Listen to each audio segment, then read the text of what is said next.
Hallelujah, praise the Lord. सभी को जय मसीह की। परमेश्वर भला है। आज का दिन परमेश्वर ने दिखाया, परमेश्वर का धन्यवाद करते हैं। तो आप सभी का मैं वेलकम करती हूँ यीशु मसीह के नाम में। तो जैसे कि हम लोग अभी टंग्स के ऊपर सीख रहे हैं, तो 2 टंग्स के ऊपर वीडियोस बनाए जा चुके हैं। अगर आपने अभी तक देखा नहीं है तो आप देख सकते हैं पार्ट 1 और पार्ट 2। और ये आज का जो वीडियो होगा ये पार्ट 3 होगा, जिसमें मैं पहला कुरिन्थियों 14 अध्याय पूरा एक्सप्लेन करने वाली हूँ। तो परमेश्वर बहुत भला है, महान है, अद्भुत है। तो उसका धन्यवाद करते हैं आज के दिन के लिए। और आज की टीचिंग हम शुरू करने से पहले परमेश्वर का धन्यवाद करेंगे। हम जस्ट 2 मिनट प्रार्थना करेंगे। Thank you father. पिता, हम धन्यवाद करते, पवित्र आत्मा आपका स्वागत करते हैं वापस से। पवित्र आत्मा आज इस जगह पे आपका स्वागत करते। पवित्र आत्मा आइए हमारे बीच में, मुझसे बातें करिए, मेरे द्वारा बातें करिए। और जो लोग देखने वाले हैं पवित्र आत्मा, उन लोगों से बातें करिए पवित्र आत्मा, क्योंकि ये आपका वचन है पवित्र आत्मा। और जैसे आपका वचन जाए इनके हृदयों में पवित्र आत्मा, 2 धारी तलवार के समान वो इनके हृदयों में जाकर सारी बातों को अलग अलग इनको करके दिखाए कि क्या शरीर की बातें और क्या आत्मा की बातें हैं, क्या प्राण की बातें हैं। धन्यवाद करती हूँ पवित्र आत्मा, आज का वचन पूरी रीति से आपकी ओर से हो। मेरे मुंह का पूरा कंट्रोल लीजिए। धन्यवाद करते यीशु के नाम में मांगते पिता, आमेन आमेन। थैंक यू जीसस, आमेन। तो आइए हम अपने टीचिंग को शुरू करते हैं। आज जो है वो आखिरी टीचिंग होगी अन्य भाषा के ऊपर। और मैं विश्वास करती हूँ कि आप लोग ब्लेस्ड हो रहे हैं। और ये सारी टीचिंग्स जो है, ये जो ज़्यादातर वचन के ऊपर बेस्ड एक मतलब पूरी तरह से स्टडी टाइप का है, बट ये बहुत ही इम्पॉर्टेंट है। इसके लिए इम्पॉर्टेंट है, भले ही आपको लग रहा होगा कि क्यों इतना सीखना, लेकिन मैं आपको बता देती हूँ कि जो वचन में लिखा है कि अंत के दिनों में बहुत से लोग भरमाने वाले बहुत से उठेंगे। तो ये बहुत ज़रूरी है कि हमको वचन का अच्छे से ज्ञान हो, हर चीज़ का अच्छे से ज्ञान हो, ताकि हम उन बातों में फंसे नहीं। Hallelujah, thank you Jesus. तो हम अपने टीचिंग को शुरू करते हैं। तो पिछली बार मैंने आपको बताया था कि कैसे जो है दो टंग्स के बारे में बताया था, अन्य भाषाओं के बारे में। एक मैंने बोला था नोन टंग्स है, यानी ज्ञात भाषा है, यानी दुनियावी भाषा, यानी दुनिया में समझी जाने वाली भाषा। हालेलुया, इसको बोलते हैं ज्ञात, नोन टंग्स। एक है अननोन टंग्स, जो दुनिया की भाषा नहीं है, जो परमेश्वर अपने हर विश्वास करने वाले को देते हैं। और ये स्वर्गीय भाषा है। और ये हम सभी को, जितने प्रभु में है, जो विश्वास करते हैं, हर विश्वासी को ये मिलती है। हमने वचन से देखा था। तो ये भाषा अननोन टंग्स, इसे कोई समझ नहीं सकता। ये विश्वासी की पर्सनल उन्नति के लिए दी जाती है। और ये भाषा अगर कलीसिया में इसका इस्तेमाल किया जाए तो जैसे मैंने कहा कि इसे कोई मनुष्य नहीं समझता। हालेलुया, पहला कुरिन्थियों 14:2 में लिखा है, कोई भी मनुष्य इस भाषा को, अननोन भाषा को नहीं समझता है। लेकिन इसका मतलब ये नहीं है कि इसका अर्थ नहीं है, इसका भी अर्थ है। हालेलुया। इसीलिए जब हम कलीसिया में अन्य भाषा में, इस भाषा में प्रार्थना करते हैं, अननोन टंग्स में, तो हम परमेश्वर से प्रार्थना कर सकते हैं कि परमेश्वर लोगों की उन्नति के लिए इस भाषा का मुझे अर्थ बताइए, अर्थ प्रकट करिए मुझ पर। Hallelujah, thank you Jesus. तो अगर आप इस भाषा को, जो अननोन टंग से कलीसिया में बोल रहे हो, तो कलीसिया की उन्नति के लिए आप प्रार्थना कर सकते हो कि परमेश्वर उसका अर्थ बताए। हम वो सारा कुछ आज वचन में सीखेंगे। बस आपको मेनली ध्यान में रखना है कि 2 प्रकार की मेनली भाषाएं हैं, एक नोन टंग्स यानी ज्ञात भाषा, एक अननोन टंग्स यानी अज्ञात भाषा। हालेलुया। ये दुनियावी भाषा है, ये दुनियावी भाषा नहीं है। ये मैंने आपको मरकुस 16 अध्याय में बताया था। जो नई भाषा का शब्द वहाँ पे यीशु मसीह ने यूज़ किया, वो काइनोस यूज़ किया था। पिछले वीडियो में आप देख सकते हो। Hallelujah, thank you Jesus. अब ध्यान देने वाली पॉइंट्स, आपको ध्यान देने वाली बातें अभी मैं बता रही हूँ, आपको ध्यान में रखना है, क्योंकि आगे चल के ये हमको काम लगेगी। पहली, जैसे मैंने बोला, ये नोन टंग्स यानी ज्ञात भाषा, ये दुनियावी भाषा है। और ये अनबिलीवर्स यानी अविश्वासियों के लिए यूज़ की जाती है। हालेलुया, ये अविश्वासियों के लिए चिन्ह है, अविश्वासियों के लिए यूज़ की जाती है। फॉर एग्जाम्पल मैं आपको बताती हूँ, इसका मैंने नोन टंग्स का आपको बाइबल से कहाँ पर ये आपको इंसिडेंट्स मिलेगा वो मैंने आपको बताया था। प्रेरितों के काम दूसरे अध्याय में, मैंने पिछले वीडियो में पूरा एक्सप्लेन किया है, प्रेरितों के काम दूसरे अध्याय में जब 120 लोगों के ऊपर पवित्र आत्मा उतरे और वो लोग अन्य अन्य भाषाओं में बातें करने लगे, तो मैंने आपको बताया था कि वहाँ पर बहुत सारे अलग अलग मतलब देशों के यहूदी आकर यरूशलेम में आए थे, क्योंकि उस समय त्यौहार का समय था। तो बहुत सारे अलग अलग देशों के यहूदी आए थे, जिसमें मादी थे, अलग अलग टाइप्स के उसमें थे। आप पढ़ सकते हो प्रेरितों के काम दूसरे अध्याय में।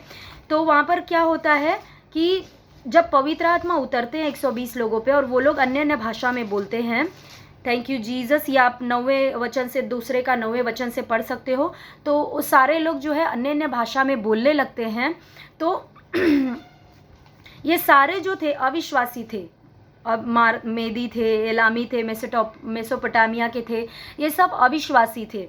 तो जब वो लोग 120 लोग अन्य अन्य भाषा बोलते हैं, तो ये सारे लोग जो हैं, जो अविश्वासी हैं, इनको अपनी अपनी भाषा सुनाई देती है। Hallelujah, thank you Jesus. मैंने आपको बताया था कि ज्ञात भाषा क्या है, नोन टंग्स क्या है, पिछले वीडियो में भी मैंने एक्सप्लेन किया था, फिर से मैं आपको बताती हूँ कि ज्ञात भाषा का मतलब होता है कि जैसे मैं एग्जाम्पल से बताती हूँ कि फॉर एग्जाम्पल मैं जा रही हूँ चाइना में मैं प्रचार करने के लिए, लेकिन मुझे चाइनीज़ नहीं आती और वहाँ के लोग खड़े हैं, अविश्वासी लोग इकट्ठा है एक जगह पे, मुझे उनको सुसमाचार प्रचार करना है, लेकिन मुझे चाइनीज़ तो आती नहीं है और उन लोगों को हिंदी नहीं समझती है कि मैं हिंदी में उनको प्रचार करूँ। तो उस वक्त पवित्र आत्मा मेरे मुँह का पूरा कंट्रोल ले लेंगे और मुझे मेरे मुंह के द्वारा चाइनीज़ भाषा में बुलवाएंगे और सुसमाचार देंगे उन लोगों को। तो उन लोगों को अपनी भाषा में, उनकी चाइनीज़ भाषा है उसमें उनको सुसमाचार मिल जाएगा। Hallelujah, thank you Jesus. ये हो गई ज्ञात भाषा। ये भी अलौकिक तरीके से ही काम करती है, मतलब ये धरती के इससे काम नहीं करती। ये भी पवित्र आत्मा जब चाहिए, जिसको ज़रूरत है जिस टाइम पे, पवित्र आत्मा उस टाइम पे उसका यूज़ करते हैं। हालेलुया। तो ये हो गया नोन टंग्स, और यही नोन टंग्स, ज्ञात भाषा, प्रेरितों के काम दूसरे अध्याय में ऑपरेट हुआ था। Hallelujah, thank you Jesus. और किसके बीच में ऑपरेट हुआ था? अविश्वासियों के लिए था, क्योंकि सारे अविश्वासी वहाँ पर जमा हुए थे, अलग अलग देशों से आए थे, अलग अलग भाषाओं के बोलने वाले थे। तो सारे अविश्वासी लोगों को लग रहा था कि ये जो 120 लोग हैं ये उन्हीं की भाषा में बोल रहे हैं। हालेलुया। तो इसका मतलब ये जो नोन टंग्स है, ज्ञात भाषा है, याद रखना ये अविश्वासियों के लिए मेनली है, अविश्वासियों के लिए चिन्ह है। यानी इस भाषा में पवित्र आत्मा आपके द्वारा अविश्वासियों को सुसमाचार सुना सकते हैं। हालेलुया, मतलब आपकी मदद कर सकते हैं कि आप सुसमाचार सुनाएं नोन टंग्स में। Hallelujah, thank you Jesus. अब ये पहला पॉइंट था कि मैंने बोला कि नोन टंग्स यानी ज्ञात भाषा अविश्वासियों के लिए, वो बाइबल में दूसरा प्रेरितों के काम दूसरा अध्याय में लिखा हुआ है। अब नोन टंग्स को मैंने बोला कि नोन टंग्स यानी मैं चाइना में गई, मेरे मुंह से चाइनीज़ निकल रहा है और चाइनीज़ लोगों को सुसमाचार मिल रहा है। तो अब मुझे बताइए कि जब मेरे मुंह से डायरेक्ट चाइनीज़ निकल रहा है और उनको चाइनीज़ में उनका सुसमाचार मिल रहा है, तो इसमें मुझे बताइए क्या अनुवादक की ज़रूरत है? क्या कोई ट्रांसलेटर की ज़रूरत है जो ट्रांसलेट करे? क्योंकि ज़रूरत ही नहीं है ट्रांसलेटर की, क्योंकि हम डायरेक्ट क्या कर रहे हैं, इसमें कोई ट्रांसलेशन अनुवादक की ज़रूरत नहीं है, क्योंकि डायरेक्ट मेरे मुंह से चाइनीज़ निकल रही है और डायरेक्ट उनको चाइनीज़ में उनका सुसमाचार मिल रहा है, उनको समझ में आ रहा है।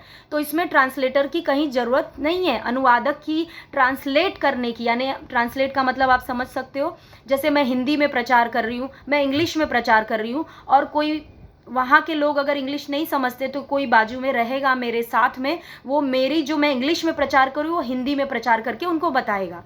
लेकिन मैं बोल रही हूँ कि नोन टंग्स में यानी नोन ज्ञात भाषा में, जैसे मैं चाइना में हूँ तो मैं चाइनीज़ ही मेरे मुंह से निकल रहा है और उनको चाइनीज़ समझ में आती है, चाइनीज़ उनका लैंग्वेज है। तो इसमें मुझे बताइए कि कॉमन सेंस है, लॉजिक की बात है कि इसमें मुझे इंटरप्रिटेशन की क्या ज़रूरत है? क्या ज़रूरत है कि मेरे बीच में कोई, मेरी और जो लोग खड़े हैं उनके बीच में कोई ट्रांसलेट करने वाला हो? क्या ज़रूरत है ट्रांसलेटर की? बिल्कुल ज़रूरत नहीं है। इंटरप्रेटर की ज़रूरत है? बिल्कुल ज़रूरत नहीं है यहाँ पर। तो दूसरी चीज़ आपको याद रखनी, पहली चीज़ ये अविश्वासियों के लिए नोन टंग्स, अविश्वासियों में सुसमाचार सुनाने के लिए मेनली पवित्र आत्मा इस नोन टंग का यूज़ करते हैं। दूसरी चीज़ ये भाषा के लिए कोई इंटरप्रेटर की ज़रूरत नहीं है, कोई ट्रांसलेटर की ज़रूरत नहीं है। आप खुद अपने दिमाग से सोच सकते हो। तो ठीक है सिस्टर, मान जाते आपकी बात, लेकिन क्या बाइबल में प्रूफ है क्या कि इसके लिए ट्रांसलेटर की ज़रूरत नहीं है बाइबल में। तो दूसरा अध्याय प्रेरितों के काम, दूसरा अध्याय, उसमें हम लोग आ जाते हैं और दूसरा अध्याय का 6वां वचन मैं पहले पढ़ती हूँ, आप ध्यान से सुनिए।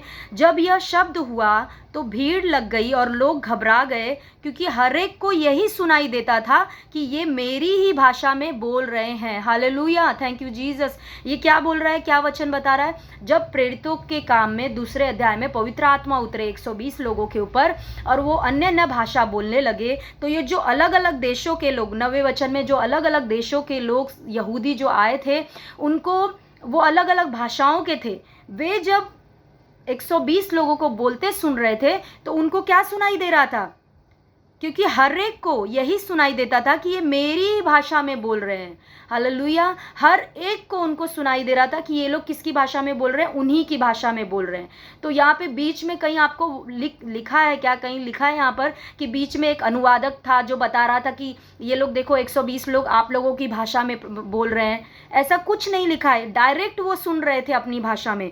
8वां वचन हम देखते हैं, तो फिर क्यों हम में से हर एक अपनी अपनी जन्मभूमि की भाषा सुनता है। यानी हर एक 120 लोग तो अन्य भाषा में बोल रहे थे, लेकिन बाकी जो अन्य जाति के लोग अविश्वासी खड़े थे वहाँ पर, अन्य जाति नहीं सॉरी, जो अविश्वासी वहाँ पर खड़े थे, वो अविश्वासी सारे क्या थे?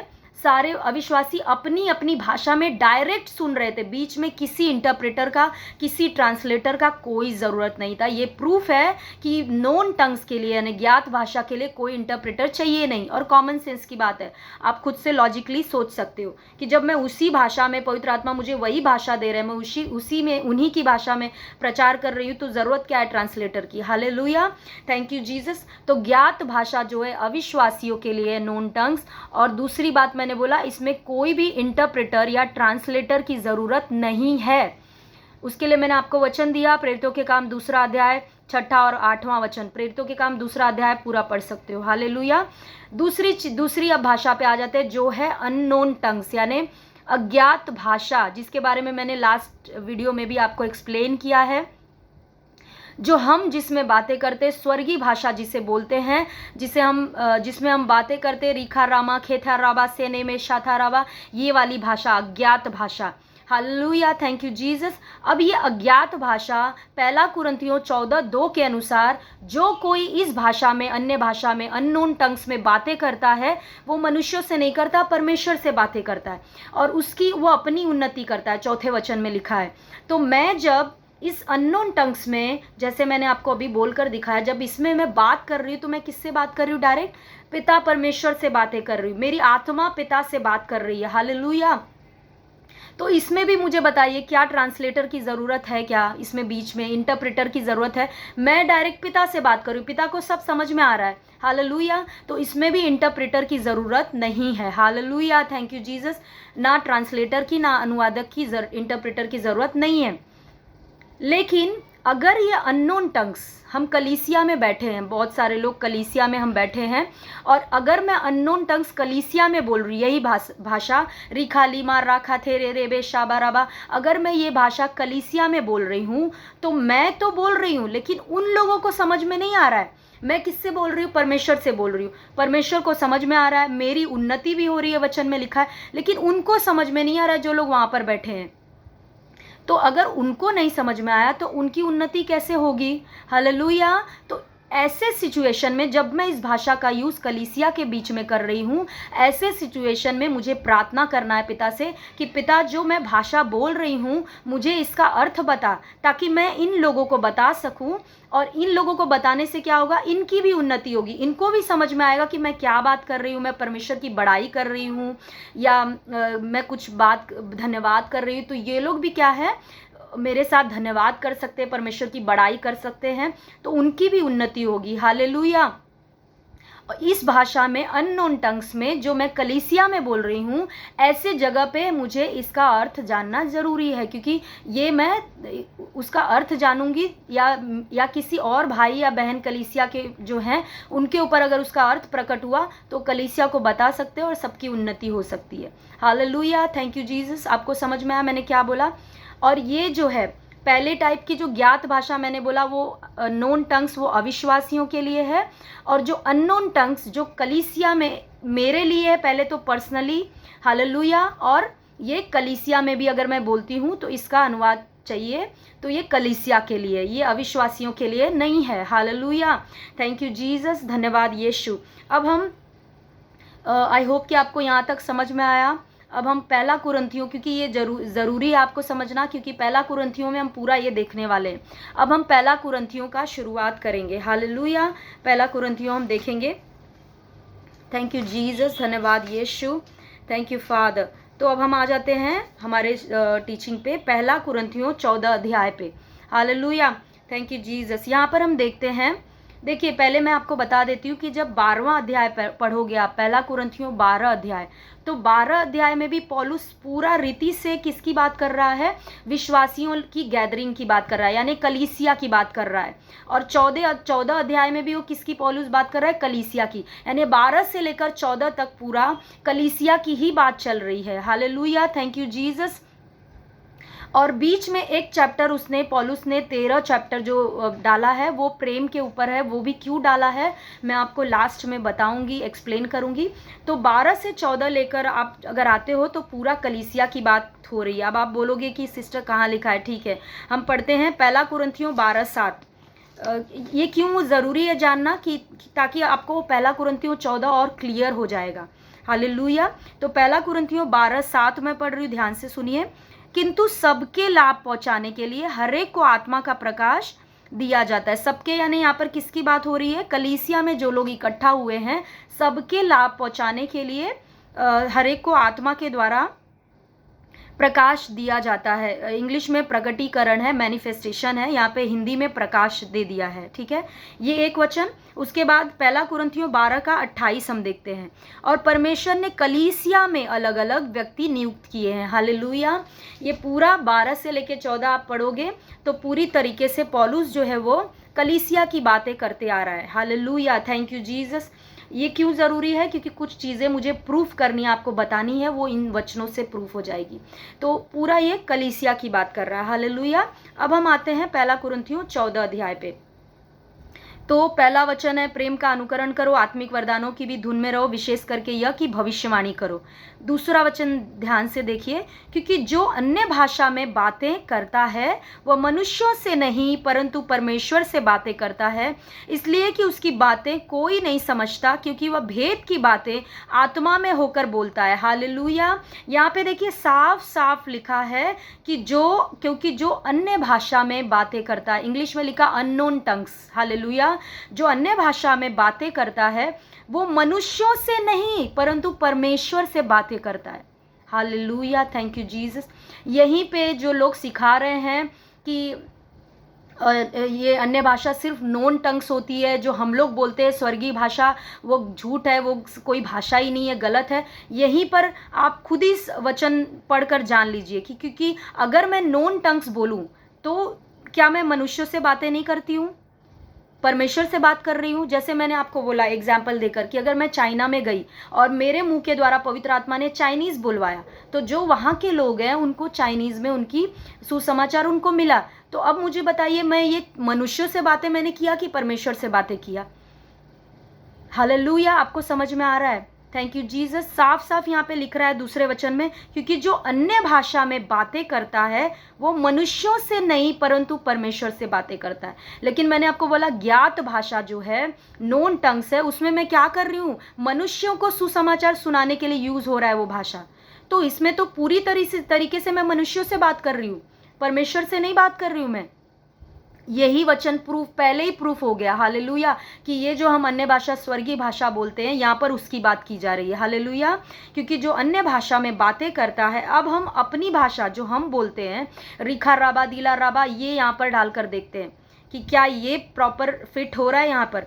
क्योंकि जो अन्य भाषा यानी रीखा रीमाला राबा खितेरेबे ऐसे बातें करता है वो मनुष्यों से नहीं परंतु परमेश्वर से बातें करता है। मैंने आपको पहले ही बोला कि ये भाषा क्योंकि किसी को समझ में नहीं आती है तो मनुष्यों से बात कर ही नहीं सकता, ये सिर्फ परमेश्वर को समझ में आती है। हालेलुया। तो यहाँ पर जब आप ये भाषा डाल रहे हो, हमारी अननोन टंग जो हम बातें करते हैं जिसे हम स्वर्गीय भाषा बोलते हैं, ये प्रॉपर ये सेंटेंस जो दूसरा जो वचन है वो प्रॉपर फिट हो रहा है, प्रॉपर फॉर्म हो रहा है। Hallelujah, thank you Jesus. Proper उसका मीनिंग निकल रहा है। लेकिन अगर आप ज्ञात भाषा निकालोगे तो मीनिंग ही नहीं निकलता है, क्योंकि मैंने आपको बोला कि ज्ञात भाषा मतलब दुनियावी भाषा, जो दुनिया में समझी जाने वाली भाषा, यानी कोई ना कोई मनुष्य समझता होगा। लेकिन दूसरे वचन में लिखा है वो मनुष्यों से नहीं परंतु परमेश्वर से बातें करता है, इसलिए कि उसकी बातें कोई नहीं समझता। हालेलुया। यहीं पे प्रूफ हो जाता है कि ये हमारी अननोन टंग से जिसमें हम बातें करते हैं, जो स्वर्गीय भाषा बोलते हैं। Hallelujah, thank you Jesus.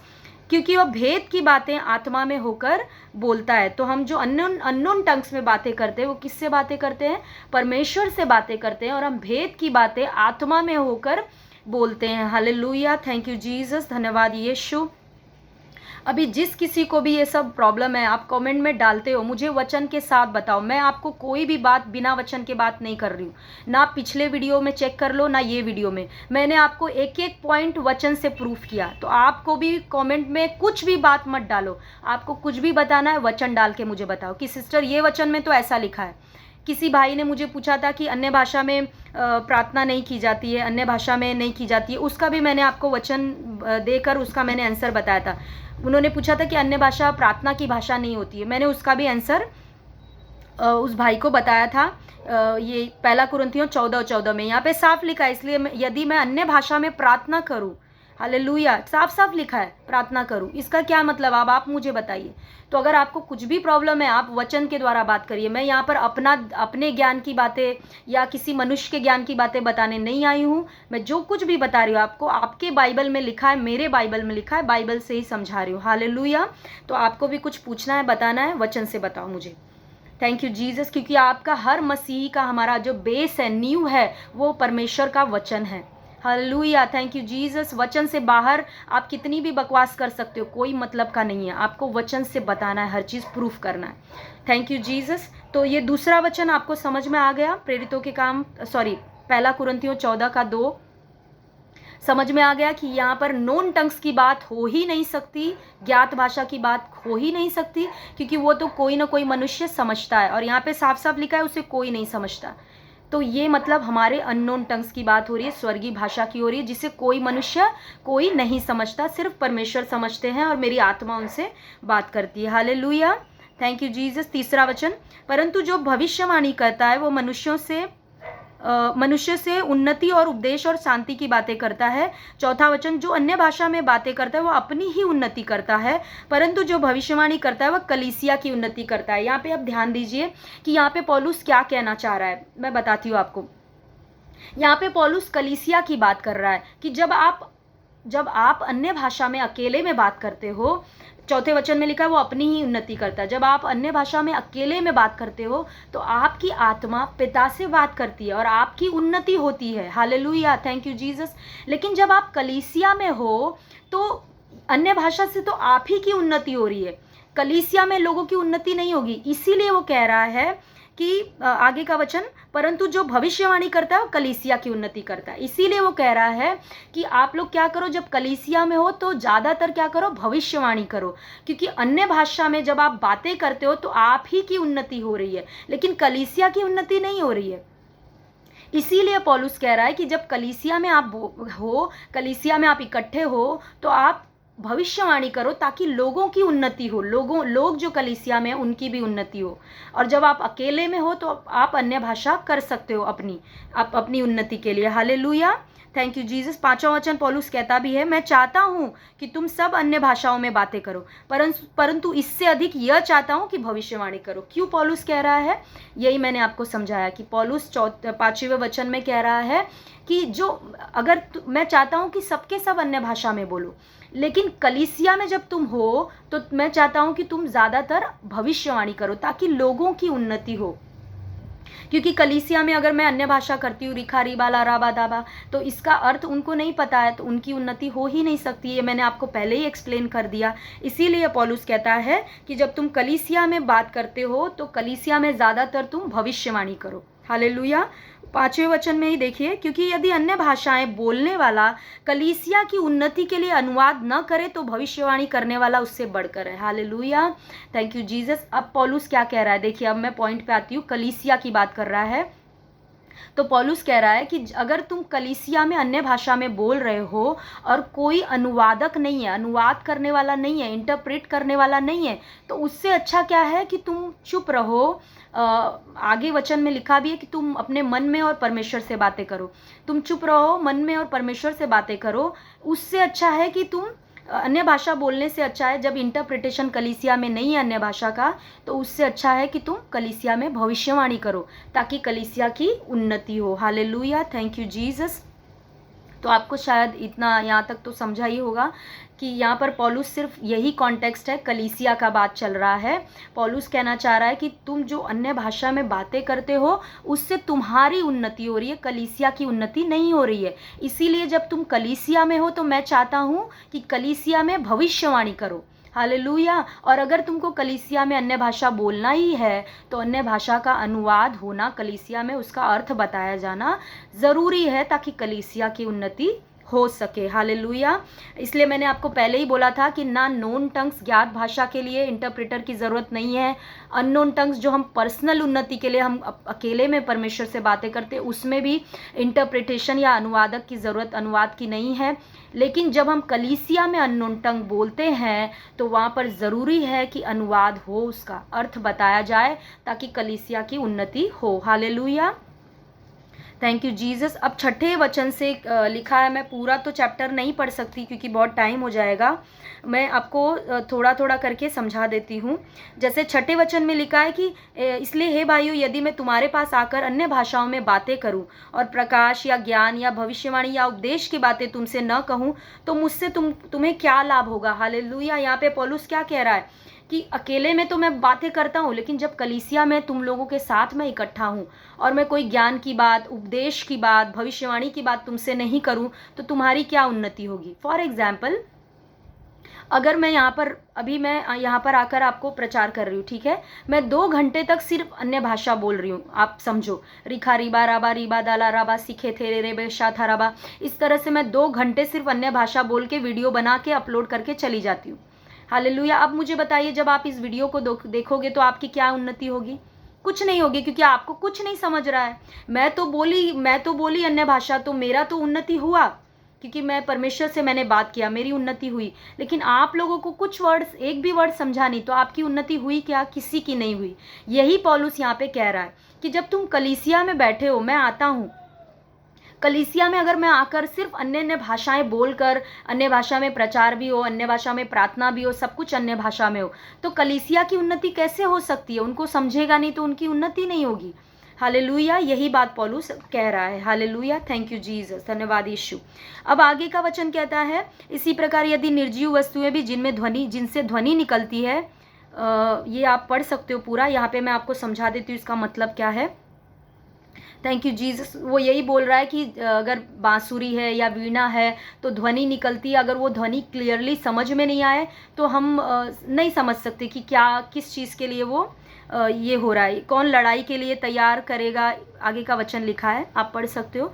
10वें वचन पे आते हैं, जगत में कितने ही प्रकार की भाषाएं क्यों न हो, परंतु उनमें से कोई भी बिना अर्थ की न होगी। अब यहाँ पर ये जब वचन, 10वें वचन, 1 कुरिन्थियों 14:10, जब आप केजेवी वर्जन में पढ़ोगे, इंग्लिश में केजेवी अगर आप पढ़ोगे, केजेवी जो है थोड़ा, मतलब बोला जाता है कि इंग्लिश में सबसे अच्छा वो है, मतलब शुद्ध है। तो अगर उसमें आप पढ़ोगे तो वहाँ पे, यहाँ पर भाषाएं लिखी है लेकिन उसमें वॉइसेस लिखा है, अलग अलग आवाज़ें। मतलब जगत में कितने ही प्रकार की आवाज़ें क्यों न हो, परंतु उनमें से कोई भी बिना अर्थ की नहीं होगी। वहाँ पे भाषा नहीं लिखा है, वहाँ पे आवाज़ें लिखा है। हालेलुया।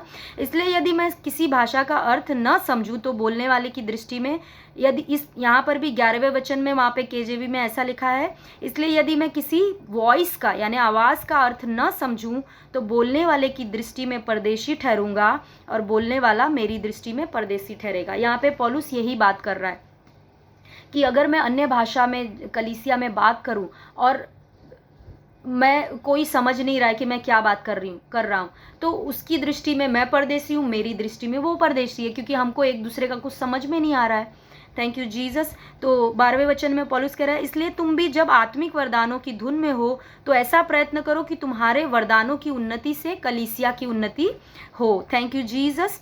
तो 13वें वचन पे भी हम आ जाते हैं। क्या बोल रहा है पौलुस? इस कारण जो अन्य भाषा बोले वह प्रार्थना करे कि उसका अनुवाद भी कर सके। हालेलुया। अब आपको समझा, मैंने ये पहले ही आपको बताया था कि पौलुस यहाँ पे कह रहा है, इसलिए अगर तुम कलीसिया में अन्य भाषा में बोलो तो तुम प्रार्थना भी करो कि तुम्हें उसका अनुवाद भी दिया जाए, तुम्हें उसका अर्थ भी बताया जाए, ताकि जब तुम अर्थ बताओ लोगों को तो लोगों की भी उन्नति उससे हो सके। हालेलुया। Thank you Jesus. धन्यवाद करती परमेश्वर। अभी 14 वचन देखिए क्या बोला है। इसलिए यदि मैं अन्य भाषा में प्रार्थना करूं तो मेरी आत्मा प्रार्थना करती है परंतु मेरी बुद्धि काम नहीं देती। मैंने आपको पहले ही बोला कि जब हम अन्य भाषा बोलते हैं, स्वर्गीय भाषा जो हम बोलते हैं, जब वो बोलते हैं तो मेरी आत्मा पिता से प्रार्थना कर रही है, लेकिन मुझे समझ में नहीं आ रहा है कि मैं क्या प्रार्थना कर रही हूँ। हालेलुया। इसीलिए 13वें वचन में पौलुस कह रहा है कि जब तुम कलीसिया में बोलो तो तुमको समझ में बुद्धि से नहीं आएगा, तो तुम बोलोगे, तुम्हारी उन्नति तो होगी लेकिन कलीसिया की उन्नति नहीं होगी। इसीलिए पौलुस 13वें वचन में कहता है कि जो अन्य भाषा में बोल रहा है वो परमेश्वर से प्रार्थना करे कि उसकी बुद्धि पे भी परमेश्वर प्रकट करे, अर्थ बताए, ताकि वो कलीसिया को अर्थ बता सके और कलीसिया की उन्नति हो सके। हालेलुया। 15 वचन पौलुस कहता है, अतः क्या करना चाहिए? मैं आत्मा से भी प्रार्थना करूंगा और बुद्धि से भी प्रार्थना करूंगा। मैं आत्मा से गाऊंगा और बुद्धि से भी गाऊंगा। मतलब पौलुस कह रहा है कि कलीसिया में मैं क्या करना चाहिए मुझे, कि मैं आत्मा से भी प्रार्थना करूंगा कलीसिया में और बुद्धि से भी। हालेलुया। Thank you Jesus. धन्यवाद यीशु। तो इस रीति से पौलुस कह रहा है कि अगर कलीसिया में मैं हूँ तो मैं आत्मा से भी प्रार्थना करूँगा, यानी हमारी जो स्वर्गीय भाषा है रिखा राबा दिला राबा, हम इसमें भी प्रार्थना हमें करना है और उसका अनुवाद मांगना है, ताकि हमारी बुद्धि से भी हमको समझ में आए और हम लोगों को बताएं और लोगों की भी उन्नति हो सके। हालेलुया। 16 वचन, नहीं तो यदि तू आत्मा ही से धन्यवाद करेगा तो फिर अज्ञानी तेरे धन्यवाद पर आमीन कैसे कहेगा। देखिए यहाँ पे अज्ञानी लिखा है, मतलब पौलुस कह रहा है अगर तुम आत्मा से ही धन्यवाद करोगे, रिखा रिबा लाराबा दिले रे बेशा था राबा राबा, तो अगर कोई अज्ञानी आ जा रहा है कलीसिया में, जिसको कुछ समझ में नहीं आ रहा है, जो अभी अभी विश्वास में आया है, जो मतलब इतना तेज नहीं है बुद्धि का, जिसको कुछ ज़्यादा जानकारी नहीं है प्रभु में अभी, तो वो कैसे तेरे धन्यवाद पे आमीन कैसे करेगा? नहीं कर पाएगा। हालेलुया। क्योंकि वह तो नहीं जानता कि तू क्या कहता है, क्योंकि उसको तो नहीं समझेगा कि तू क्या बोल रहा है। मैंने बोला कि क्योंकि ये किसी को समझ में नहीं आती, दूसरे वचन में लिखा है, तो उसको अज्ञानी को तो समझ में ही नहीं आएगा कि तू रिखा लाराबा सीरे बेशा ताराबा जब बोल रहा है तो तू क्या बात कर रहा है, उसको समझ में नहीं आएगा, वो धन्यवाद नहीं देगा, आमीन नहीं कह पाएगा, तो उसकी उन्नति भी नहीं हो पाएगी। हालेलुया। 17 वचन, तू तो भली भांति धन्यवाद करता है परंतु दूसरे की उन्नति नहीं होती। मैं अपने परमेश्वर का धन्यवाद करता हूँ कि मैं तुम सबसे अधिक अन्य भाषाओं में बोलता हूँ। देखो पौलुस यहाँ पे कह रहा है 18 वचन में कि मैं तुम सबसे अधिक, सोचो कलीसिया में इतने सारे लोग थे, लेकिन पौलुस पूरा चैलेंज देकर कह सकता था कि मैं तुम सबसे अधिक अन्य भाषाओं में बोलता हूँ। हालेलुया। Thank you Jesus. परंतु कलीसिया में अन्य भाषा में 10,000 बातें कहने से यह मुझे और भी अच्छा जान पड़ा कि दूसरों को सिखाने के लिए बुद्धि से 5 ही बातें कहूँ। हालेलुया। पौलुस क्या कहना चाह रहा है कि जब मैं अकेले में होता हूँ, जब मैं कलीसिया में नहीं रहता हूँ, अकेले में होता हूँ, तो मैं बहुत ज़्यादा अन्य भाषा में परमेश्वर से बातें करता हूँ। हालेलुया। बहुत समय, क्योंकि पौलुस आपको मालूम है जब आप पढ़ोगे उसकी पत्रियाँ, तो पौलुस यात्राएं करता रहता था हमेशा, एक देश से दूसरे देश में जाता सुसमाचार प्रचार करने के लिए। तो वो करता क्या था, जब यात्रा करता था जेल में था तो क्या करता था, वो ज़्यादातर अन्य भाषा में बातें करता था परमेश्वर से। हालेलुया। तो पौलुस यही बात कह रहा है कि मैं तुम सबसे अधिक अन्य भाषाओं में बोलता हूँ, लेकिन जब मैं कलीसिया में बोलता हूँ तो मुझे ये अच्छा लगता है कि मैं अन्य भाषा में 10,000 बातें करने से अच्छा है कि 5 ही बातें मैं बुद्धि से बोलूँ ताकि उनकी उन्नति हो सके। हालेलुया। थैंक यू जीसस, धन्यवाद यीशु, थैंक यू फादर।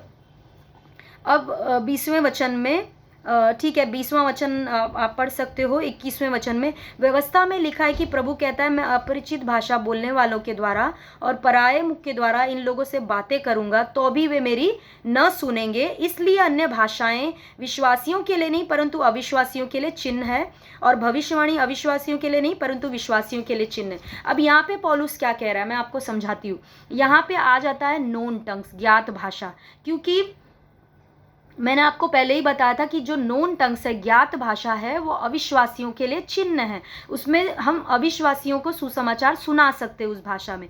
तो पौलुस अब क्या करने जा रहा है, देखो 23वें वचन में, 23वें, अभी तक उसने 17 वचन में, 16 वचन में सिर्फ अज्ञानी की बात की, लेकिन अब 23वें वचन में पौलुस अविश्वासी की भी बात कर रहा है।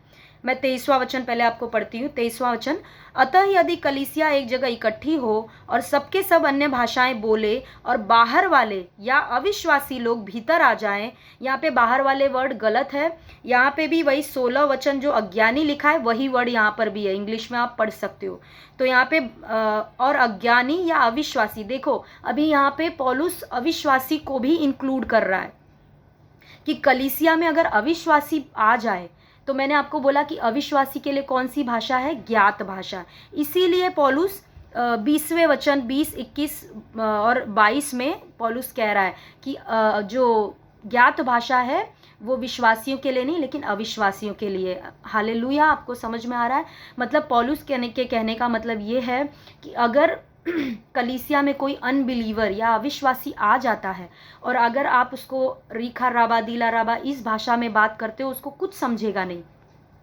लेकिन अगर उसी टाइम पे ज्ञात भाषा में आप ऑपरेट करने लगो, अगर पवित्र आत्मा आपको ज्ञात भाषा दे दे, यानी समझो वो अविश्वासी जो आया है उसकी भाषा समझो गुजराती है और आपको गुजराती नहीं आती, और पवित्र आत्मा आपके मुंह से गुजराती अगर बुलवा दे उसी टाइम पे, तो उस अविश्वासी को समझ में आ जाएगा। हालेलुया। और उसकी भी उन्नति होगी। हालेलुया। तो यहाँ पे ये 20, 21, 22 जो वचन है, यहाँ पर ज्ञात भाषा के बारे में पौलुस बात कर रहा है। Thank you Jesus. तो अतः यदि कलीसिया एक जगह इकट्ठी हो और सबके सब अन्य भाषाएं बोले और बाहर वाले या अविश्वासी लोग भीतर आ जाएं, तो क्या वे तुम्हें पागल न कहेंगे? सच में पागल ही कहेंगे, क्योंकि हम रिखा रीमा लारा बादे इस भाषा में बोल रहे हैं, उनको समझ में ही नहीं आ रहा है, तो वो हम सभी को क्या बोलेंगे, ये लोग पागल हो गए हैं। हालेलुया। क्योंकि उनको तो समझ में नहीं आ रहा है।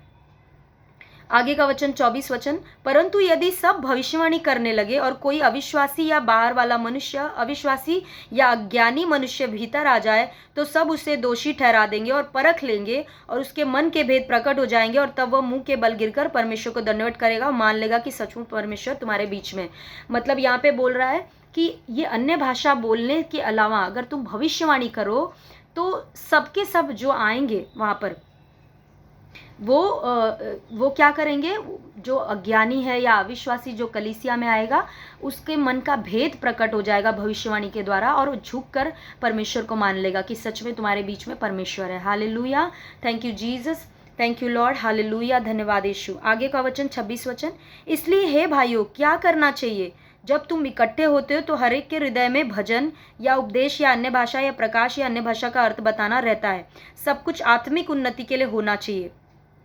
27वां वचन, यदि अन्य भाषा में बातें करनी हो तो 2 या बहुत हो तो 3 जन बारी बारी से बोले और एक व्यक्ति अनुवाद करे। Thank you Jesus. तो पौलुस यहाँ पे कह रहा है कि अगर तुमको अन्य भाषा में कलीसिया में बात करनी ही है तो तुम कर सकते हो, लेकिन क्या करो, 2 या 3 लोग बारी बारी से बोलो और एक कोई व्यक्ति रहे जो उसका अनुवाद कर सके, यानी वो उसके ऊपर परमेश्वर उसका अर्थ प्रकट कर सके और वो कलीसिया में बता सके कि ये जो अन्य भाषा बोल रहा है व्यक्ति, इसका अर्थ ये है, ताकि कलीसिया की भी उन्नति हो। हालेलुया। Thank you Jesus. धन्यवाद परमेश्वर।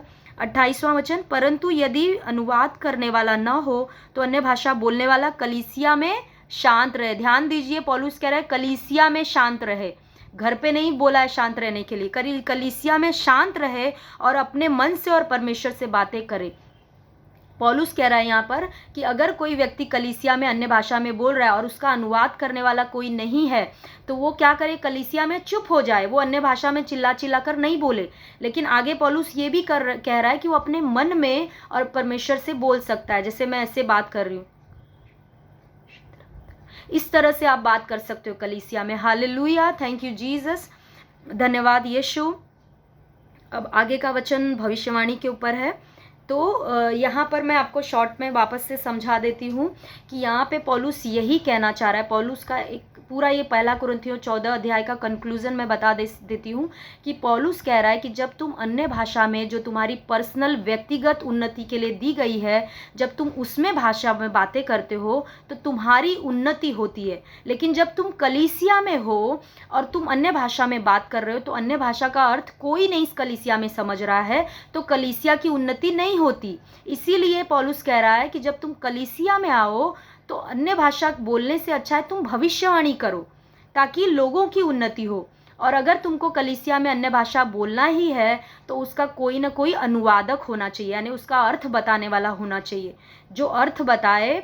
तुम्हें परमेश्वर से प्रार्थना करना है कि परमेश्वर उसका अर्थ प्रकट करे तुम पर या किसी और पर, और फिर वो व्यक्ति कलीसिया में उसका अर्थ बताए ताकि पूरी कलीसिया की उन्नति हो सके। Hallelujah, thank you Jesus. तो अगर कलीसिया में कोई अविश्वासी आ जाए तो या तो तुम ज्ञात भाषा में बात करो तो उसकी उन्नति हो सकती है, और अगर कोई अज्ञानी आ जाए जिसको समझ नहीं है, जो अभी अभी प्रभु में आया है, तो तुम अन्य भाषा का अर्थ बताओ, तब उसकी उन्नति हो सकती है। Hallelujah, thank you Jesus. तो ये पूरा पहला कुरिन्थियों 14 अध्याय पौलुस जो है वो कलीसिया के बारे में बात कर रहा है कि कलीसिया की उन्नति के लिए तुम्हें अन्य भाषा का अर्थ बताना तुम्हें ज़रूरी है। हालेलुया, थैंक यू जीसस, धन्यवाद यीशु। अब पौलुस यहाँ पे देखो 18 वचन में कह भी रहा है, पहला कुरिन्थियों 14:18 में, कि मैं अपने परमेश्वर का धन्यवाद करता हूँ कि मैं तुम सबसे अधिक अन्य भाषा में बातें करता हूँ। और पौलुस एक जगह पे कहता भी है कि अन्य भाषा में बातें करने से मना मत करो। इसी में अध्याय में 39 वचन है, 39वां वचन है कि भविष्यवाणी करने की धुन में रहो और अन्य भाषा बोलने से मना मत करो। यानी वो पौलुस का कहने का मतलब ये नहीं है कि तुम अन्य भाषा मत बोलो। पौलुस के कहने का मतलब ये है कि तुम अन्य भाषा में जब बोलते हो तो तुम्हारी उन्नति होती है, लेकिन जब कलीसिया में तुम बोल रहे हो तो ज़रूरी है कि तुम उसका अर्थ बता सको, और नहीं अगर अर्थ बताने वाला है तो उससे अच्छा है कि तुम भविष्यवाणी करो ताकि कलीसिया की उन्नति हो। Hallelujah, thank you Jesus. तो आई होप कि आपको ये समझ में आया। आप वापस इसको देखिए, आपको समझ में आ जाएगा। थैंक यू जीसस, धन्यवाद यीशु। देखिए ये सब जो अन्य भाषा की जो टीचिंग है, ये सब डीप टीचिंग है, गहरी शिक्षा है। अभी तो मैंने सिर्फ आपको ऊपर से सारे वचन समझा दिए। अगर आप भी मनन करोगे तो आपको भी परमेश्वर बहुत कुछ इसमें दे सकते हैं। तो बहुत गहरी शिक्षा है, तो इसको थोड़ा सा समझने के लिए आपको थोड़ा सा समय देना पड़ेगा, बैठना पड़ेगा। Hallelujah, thank you Jesus. अब मैं एक बात बोलूँगी, उसके बाद मैं आपको एक वचन दिखाऊंगी, जो वचन लेकर लोग ये बोलते हैं कि अन्य भाषा सबके लिए नहीं है। तो वो वचन मैं आपको दिखाऊंगी, लेकिन उसके पहले मैं एक बात बोलना चाहती हूँ। मैंने आपको पहले ही बताया कि पहला कुरिन्थियों 12 से लेकर 14 तक पौलुस जो है वो कलीसिया की बात कर रहा है। मैंने आपको वचन से प्रूफ किया। पहला कुरिन्थियों 12:7 और 28 वचन में मैंने प्रूफ किया कि वो क्या बात कर रहा है, पौलुस कलीसिया की बात कर रहा है। अब 12 अध्याय और 14 अध्याय के बीच में एक चैप्टर है जो प्रेम के ऊपर है। वो पौलुस ने क्यों डाला? जब पौलुस कलीसिया की बात कर रहा है, दान वरदान की बात कर रहा है, तो 13वें अध्याय में पौलुस को क्या ज़रूरत थी प्रेम का चैप्टर डालने के लिए? मैं आपको बताती हूँ। Hallelujah, thank you Jesus. जब आप 12वां अध्याय, पहला कुरिन्थियों 12वां अध्याय पढ़ोगे तो 12वां अध्याय में पौलुस पूरा दान वरदान की बात कर रहा है कि कलीसिया में पवित्र आत्मा किसी को उपदेशक, किसी को सुसमाचार प्रचारक, किसी को अलग अलग दान देकर पवित्र आत्मा यूज़ करते हैं। और पौलुस एक और एग्जाम्पल के द्वारा समझा रहा है लोगों को कि वहाँ पर शरीर का, देह का एग्जाम्पल दे रहा है कि जैसे देह में अलग अलग अंग होते हैं और सारे अंगों का एक काम नहीं होता है। आँख अलग काम करती है, नाक अलग काम करती है, कान अलग काम करता है, सारे अंगों का काम अलग अलग है। हालेलुया। और कोई भी अंग दूसरे अंग को तुच्छ नहीं समझ सकता। Hallelujah, thank you Jesus. तो हो सकता है कि कुरिन्थियों की कलीसिया में शायद से वो लोग जो कुछ हो सकता है कि लड़ाई कर रहे होंगे कि कोई बोलता होगा मुझे तो भविष्यवाणी का वरदान है तो मैं तो बहुत बड़ा हूँ, कोई बोलता होगा मुझे तो अन्य भाषा का अनुवाद करने का वरदान है, मैं बड़ा हूँ। इस तरह से शायद उन लोगों में एक ये था, मतलब लोगों में कुछ भेदभाव चल रहा था उस कलीसिया में। इसीलिए पौलुस 12वें अध्याय में शरीर का एग्जाम्पल देकर उनको समझा रहा है कि तुम में से कोई भी, किसी को भी कोई भी वरदान मिले, सब वरदान जरूरी है। जैसे कि एक अंग में एक शरीर में सारे अंग जरूरी हैं, उसी रीति से कलीसिया में सारे वरदान जिन जिन को मिले वो जरूरी हैं। तो हर कोई कलीसिया में एक समान है, कोई भी बड़ा छोटा नहीं है। इसीलिए पौलुस 13वें अध्याय को लेता है और कहता है कि सबसे उत्तम प्रेम है। हालेलुया। तुम अपनी उन्नति करो या कलीसिया की उन्नति के लिए तुम्हारे ऊपर तुमको दान मिले हैं, वो सब क्या होना चाहिए, दूसरों के लिए होना चाहिए। प्रेम उसका नींव होना चाहिए, प्रेम में रहकर तुमको करना है। Hallelujah, thank you Jesus. Hallelujah, धन्यवाद यीशु। देखिए, मसीही जीवन कभी भी अपना जीवन है ही नहीं, सेल्फिश वाला जीवन है ही नहीं।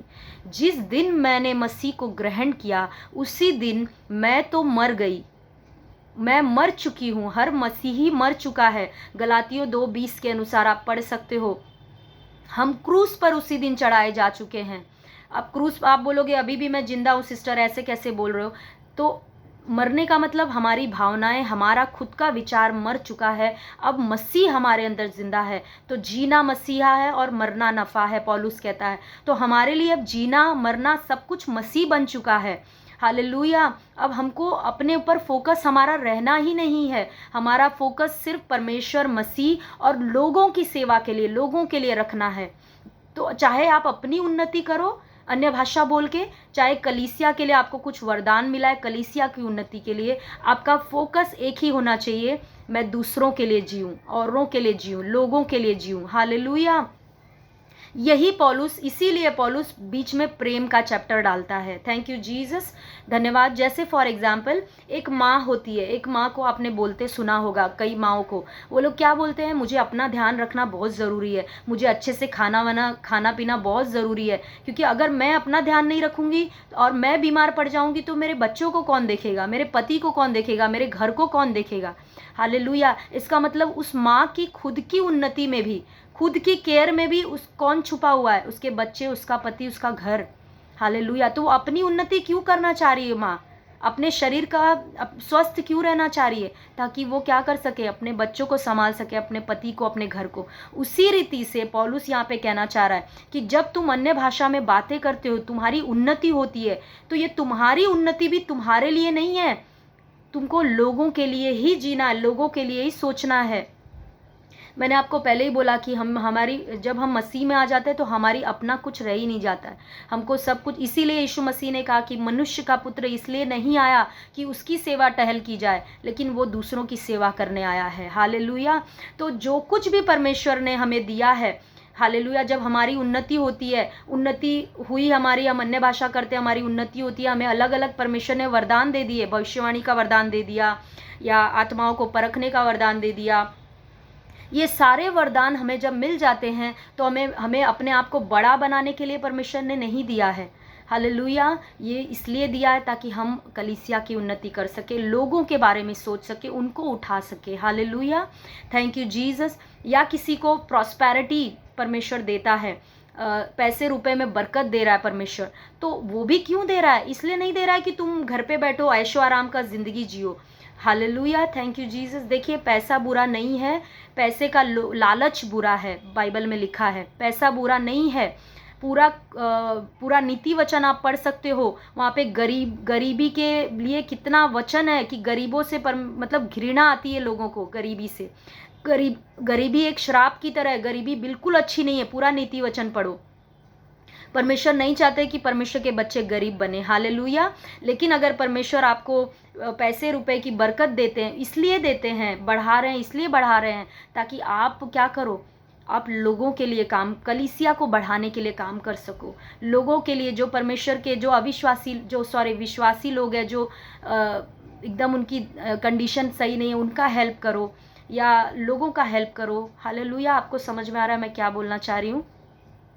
मेरे कहने का मतलब यही है कि आप अपनी उन्नति कर रहे हो या कलीसिया की उन्नति के लिए आपको गिफ्ट्स मिले हैं, वो सारा कुछ आपका फोकस होना चाहिए सिर्फ एक ही, कि मुझे लोगों के लिए जीना है, लोगों की सेवा करनी है, लोगों के लिए उन्नति का कारण बनना है।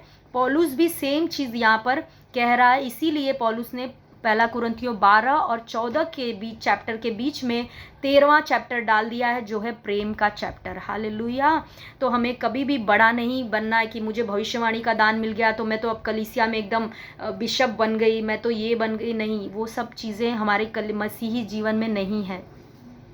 मसीही जीवन मतलब हमारा जीवन तो हम तो न मर चुके हैं, लेकिन हमारे अंदर से परमेश्वर दिखे लोगों को। हालेलुया। तो आई होप कि आपको समझा। अब एक वचन पे आते हैं, जो वचन लेकर लोग बोलते हैं, लोग सिखाते हैं कि इस वचन के अनुसार तो अन्य भाषा सबके लिए नहीं है। वो हम आ जाते हैं पहला कुरिन्थियों 12 अध्याय। ये मैंने पिछले वीडियो में भी ये वचन लिया था, लेकिन थोड़ा सा कन्फ्यूज़न जैसा लग रहा था, इसलिए मैंने उसको कट कर दिया पूरा।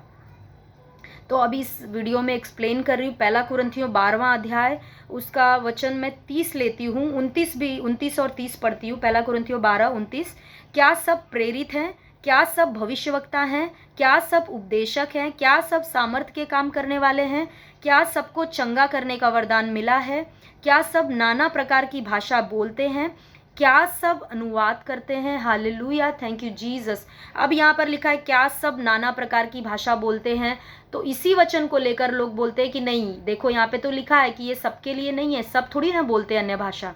हालेलुया। उसी के बाद 31वां वचन कहता है क्या सब अनुवाद करते हैं, यानी ये कौन से टाइप की अन्य भाषा की बात कर रहा है यहाँ पर। ये ना ही नोन टंग्स की भी बात नहीं कर सकता, क्योंकि वहाँ पर अनुवाद की ज़रूरत नहीं है। और मैंने बोला अननोन टंग्स जो हम पर्सनली अकेले में बोलते हैं परमेश्वर से, उसमें भी अनुवाद की ज़रूरत नहीं है।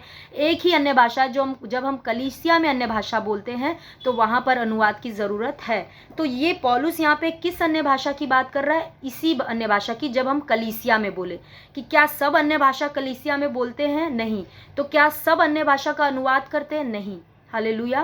कुछ लोग हैं जो, जैसे पौलुस ने पहला कुरिन्थियों 14 अध्याय में बोला भी कि 2 या 3 लोग अन्य भाषा बोले और एक व्यक्ति उसका अनुवाद करे। वही पौलुस यहाँ पे कह रहा है कि सब अन्य भाषा नहीं बोलते और सब अनुवाद भी कलीसिया में नहीं करते। हालेलुया। तो ये हमारे व्यक्तिगत अन्य भाषा की बात नहीं हो रही है। Hallelujah, thank you Jesus. अब यही चीज़ पौलुस यहाँ पर भी कह रहा है। Thank you Jesus. 10वें वचन में, पहला कुरिन्थियों 12:10। फिर किसी को सामर्थ्य के काम करने की शक्ति, और किसी को भविष्यवाणी की, और किसी को आत्माओं की परख, और किसी को अनेक प्रकार की भाषा, और किसी को भाषाओं का अर्थ बताना। यहाँ पर भी सेम बात पौलुस कह रहा है। Hallelujah, thank you Jesus. कि यहाँ पर भी पौलुस कलीसिया की बात कर रहा है कि क्योंकि मैंने बताया आपको कि 12 से 14 पूरा पौलुस, पूरा कॉन्टेक्स्ट ही कलीसिया का है। तो वही पौलुस कह रहा है कि सबको यहाँ पर अन्य भाषा का वरदान नहीं कलीसिया में, मतलब सब अन्य भाषा में कलीसिया में नहीं बोलते, सब अनुवाद नहीं करते। तो ये मैंने बोला कि पर्सनल वाली टंग की बात नहीं कर रहा है पौलुस, ये जो हम कलीसिया में बोलते हैं जिसका अनुवाद ज़रूरी है उसकी बात कर रहा है। क्योंकि अगर पौलुस यहाँ पर हमारे जो पर्सनल टंग्स की बात करता, जो हर विश्वासी के लिए, हर विश्वास करने वाले के लिए, तो मरकुस 16 अध्याय में जो 17वें वचन में यीशु मसीह ने कहा कि विश्वास करने वालों में चिन्ह होंगे कि वे दुष्टात्माओं को निकालेंगे मेरे नाम से, वे नई नई भाषा बोलेंगे। तो वो चिन्ह किसके अंदर बोला यीशु मसीह ने? विश्वास करने वालों में। वो बात झूठी ठहरती अगर ये सब विश्वास करने वालों के लिए यहाँ पे पौलुस लिखता पहला कुरिन्थियों 12वें वचन में, तो वो बात झूठी ठहरती। हालेलुया। तो इसका मतलब ये ऐसी अन्य भाषा की बात कर रही है जो हम कलीसिया में बोलते हैं, जिसका अनुवाद होना ज़रूरी है, उसके बारे में पौलुस यहाँ पर बोल रहा है। हालेलुया, थैंक यू जीसस, धन्यवाद यीशु, थैंक यू जीसस, धन्यवाद यीशु। तो आई होप कि आपको समझ में आया। Thank you Jesus. अब हम एक और प्रूफ देखते हैं, पहला कुरिन्थियों 14:5। मैं चाहता हूँ कि तुम सब अन्य भाषाओं में बातें करो। अभी मुझे बताइए पौलुस क्यों चाहेगा कि सब, अगर सबके लिए अन्य भाषा नहीं है तो पौलुस क्यों चाहेगा कि तुम सब अन्य भाषा में बातें करो? हालेलुया, आपको समझ में आ रहा है? इसका मतलब ये जो पहला कुरिन्थियों 12:30 और 31 में है लिखा हुआ और 10वें वचन में लिखा हुआ है, वो ऐसी अन्य भाषा की पौलुस बात कर रहा है जो कलीसिया में बोली जा रही है, जिसके लिए अनुवाद ज़रूरी है। मैंने अभी आपको पूरा एक्सप्लेन किया। हालेलुया। वो हमारे पर्सनल टंग की जो सब विश्वास करने वालों के लिए है, सभी विश्वासियों के लिए, उसकी बात पौलुस नहीं कर रहा है। तो आपको ध्यान रखना है। और मैंने आपको पिछले वीडियो में प्रूफ करके बताया था कि प्रेरितों के काम 2 अध्याय में, प्रेरितों के काम 10वें अध्याय में, प्रेरितों के काम 19वें अध्याय में, तीनों जगह पे सब सब सब वचन लिखा हुआ है, यानी सबको अन्य भाषा मिला तीनों जगहों पे। Hallelujah, thank you Jesus. तो अन्य भाषा जो पर्सनल टंग है आपकी, वो सबके लिए, हर विश्वासी के लिए। लेकिन जो कलीसिया में हम बोलते हैं, वो कुछ लोग ही कलीसिया में बोलते हैं और एकाक जो है वो उसका अनुवाद करते हैं। Thank you Jesus. तो ये आई होप कि आपको ये टॉपिक क्लियर हो गया। और इसी के साथ हमारा अन्य भाषा का जो टॉपिक है वो आज ख़त्म होता है। तो अभी नेक्स्ट टाइम जैसा परमेश्वर अगुवाई करेंगे वैसा मैं वचन लेकर आऊँगी। तो मैंने जैसे कि स्टार्टिंग में ही कहा था कि आपको लग रहा होगा कि क्यों इतना अन्य भाषा के ऊपर सीखना है, क्यों इतना ये, तो ये इसीलिए सीखना है। मैं आपको बता रही हूँ कि अन्य भाषा बहुत बड़ा एक बहुत सामर्थी हथियार परमेश्वर ने दिया है आपके और मेरे लिए, बहुत सामर्थी। क्योंकि 1 कुरिन्थियों 14:2 में आप पढ़ भी सकते हो। तो बहुत ज़रूरी है विश्वासियों के लिए। हालेलुया। तो किसी के भी बहकाने में, भरमाने में आपको आना नहीं है। आप देखिए, कोई आपको फोर्स नहीं करना चाहिए कि आप अन्य भाषा में 8 घंटा बात करो, 2 घंटा बात करो, 4 घंटा बात करो। पौलुस ने भी यहाँ पर फोर्स किसी को नहीं किया, और ना ही परमेश्वर किसी चीज़ के लिए किसी को फोर्स करते हैं। तो अगर आप पे कोई दबाव डाल के बोल रहा है तो वो गलत चीज़ है, लेकिन अगर आपको कोई समझाने या सलाह देने के से बोल रहा है तो वो सही है। हालेलुया। क्योंकि पौलुस खुद कहता है जो अन्य भाषा में बातें करता है वो अपनी उन्नति करता है। तो जब आप अकेले में हो, अपने घर पर बैठे हो या कलीसिया में भी बैठे हो, तो आप मन में अन्य भाषा में परमेश्वर से बातें कर सकते हो, चलते फिरते बातें कर सकते हो, ताकि आप अपनी उन्नति कर सको। Hallelujah, thank you Jesus. और एक और पॉइंट मैं आपको बताना चाहूँगी कि परमेश्वर का वचन जो है वो तो सबसे ऊपर है, उसको तो मीन्स हटा नहीं सकते हम। कई लोग सोचते हैं कि हम 8-8 घंटा अन्य भाषा बोलेंगे, 2-2 घंटा अन्य भाषा बोलेंगे तो हम बहुत उन्नति करेंगे और आगे बढ़ेंगे। ऐसा बिल्कुल नहीं है। हालेलुया। देखिए, परमेश्वर के वचन में लिखा है कि जो परमेश्वर का वचन है वो बीज है। हालेलुया, बीज के समान है। हालेलुया। और समझिए कि प्रार्थना जो है वो पानी के समान है। अन्य भाषा में प्रार्थना या नॉर्मल भाषा में प्रार्थना वो पानी के समान है। अब आप मुझे बताइए, आप एक मिट्टी का ये ले लीजिए, क्या बोलते हैं उसको, पॉट ले लीजिए। उस पॉट में आप पानी डालते रहिए, बस पानी ही डालते रहिए। क्या उसमें से कभी आपको पेड़ मिलेगा, पौधा बाहर आएगा? नहीं आएगा, क्योंकि आपने बीज तो उसमें डाला ही नहीं है। तो आप कितना भी पानी दो, पौधा बाहर आने का सवाल ही नहीं उठता है। इसीलिए जब आप वचन नहीं पढ़ते हो, क्योंकि वचन बीज के समान है, जब आप वचन नहीं पढ़ते हो, आप सिर्फ प्रार्थना प्रार्थना प्रार्थना करते हो, तो वो फल नहीं लाती है। आप कंफ्यूजन में रहते हो कि मैं इतना प्रार्थना करता हूँ, असर क्यों नहीं हो रहा है? इसीलिए असर नहीं हो रहा है क्योंकि बीज तो आपने डाला नहीं। आप बस पानी डालते जा रहे हो पॉट में, और एक्सपेक्ट कर रहे हो कि वो प्लांट बाहर आए और फल आए। ऐसा नहीं होगा।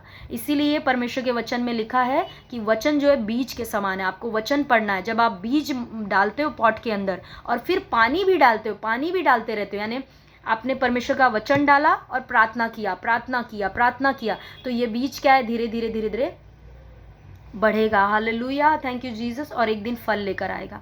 तो एक मसीही के जीवन में वचन बहुत इंपॉर्टेंट है और प्रार्थना भी इंपॉर्टेंट है।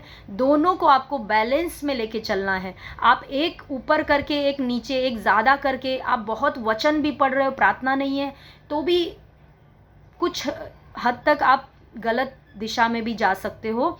मतलब वचन का गलत मीनिंग निकाल सकते हो, गलत तरीके से लेकर, जैसे आज लोग निकाल कर प्रचार कर रहे हैं। तो इसीलिए दोनों में बैलेंस रखना आपको ज़रूरी है। हालेलुया। तो मैं आपको सभी को एनकरेज करना चाहूँगी कि अगर आप आज तक वचन को नहीं बिल्कुल पढ़ रहे थे, सिर्फ प्रार्थना कर रहे थे, अन्य भाषा कर रहे थे, तो आज से आपको समझना है कि आपको वचन बहुत ज़रूरी है। वचन पढ़ना है, मनन करना है और प्रार्थना भी करना है। साथ साथ में दोनों को बैलेंस में लेकर चलना है। ये एग्जाम्पल जो मैंने आपको बताया बीज और पानी का, ये ध्यान में रखना है। Hallelujah, thank you Jesus. परमेश्वर का धन्यवाद हो। परमेश्वर भला है। आई होप कि आपको सब समझ में आया। तो ये तीनों टीचिंग्स जो है अन्य भाषा के ऊपर, आप उसको सुनिए, पढ़िए, बाइबल में अपने सारे वचनों को पढ़िए, और मैंने जो कुछ भी आपको सिखाया वचन के बाहर कुछ नहीं सिखाया। तो आपको भी वचन ले लेकर जांचना है, एक एक वचन ले लेकर जांचना है। Hallelujah, thank you Jesus. तो प्रभु आप सभी को बहुतायत का आशीष दे, परमेश्वर के नाम को महिमा मिले। हालेलुया, थैंक यू जीसस, यीशु मसीह के नाम में, आमीन।